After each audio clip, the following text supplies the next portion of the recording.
అమావాస్య నియమాలు. అమావాస్య ముఖ్యంగా పితృదేవత ఆరాధనకు, మంత్ర అనుష్ఠానానికి సంబంధించిన రోజు.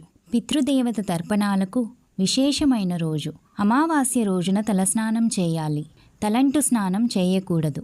ఇంటి ముందు ఈ రోజున ముగ్గు వేయకూడదు. ఇది చెడు శక్తులను ఆకర్షిస్తుంది. ఈ రోజున దేవతా వృక్షాలకు నీరు పోస్తే అదృష్టం కలిసి వస్తుంది. తీపి పదార్థాలను ఈ రోజున పంచితే పితృదేవతల ఆశీర్వాదం లభించి పనులలో విజయం వరిస్తుంది. పితృదేవతలకు ప్రీతికరంగా నువ్వులు, గుమ్మడి, అనపకాయలు దానంగా ఇస్తారు. వంశాభివృద్ధి కోసం ఒక పూట మాత్రమే భోజనం చేయాలి. పేదవారికి నీటిని అందించాలి. అమావాస్య నాడు తలకి నూనె పెట్టుకోరాదు. క్షురకర్మలు చేయకూడదు. చిన్నపిల్లలని బయట త్రిప్పకూడదు. బూజు దులిపి ఇల్లు కడిగి సాంబ్రాణి వేస్తే అనుకూల శక్తి పెరుగుతుంది. మధ్యాహ్న సమయంలో నిద్రించకూడదు. గోర్లు కత్తిరించకూడదు. చీపురు, గోధుమలు, పూజకు సంబంధించిన వస్తువులు కొనకూడదు.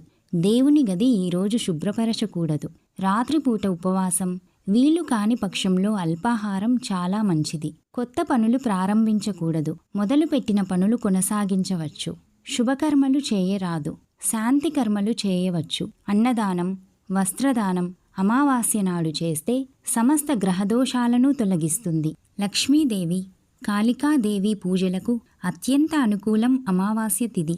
ఈరోజు కాళీ లేదా దుర్గాదేవికి నిమ్మకాయల మాల సమర్పించడం వల్ల అనేక రకాల చెడు దృష్టి మరియు చెడు ప్రయోగాలను పూర్తిగా తొలగిస్తుంది. కొత్త బట్టలను ఈనాడు ధరించకూడదు. మాంసాహారం భుజించకూడదు. ఎడమ కాలుకి నల్లటి దారం, ఇంటికి గుమ్మడికాయ, పటిక కట్టడం వలన దృష్టి దోషాలు తొలగిపోతాయి.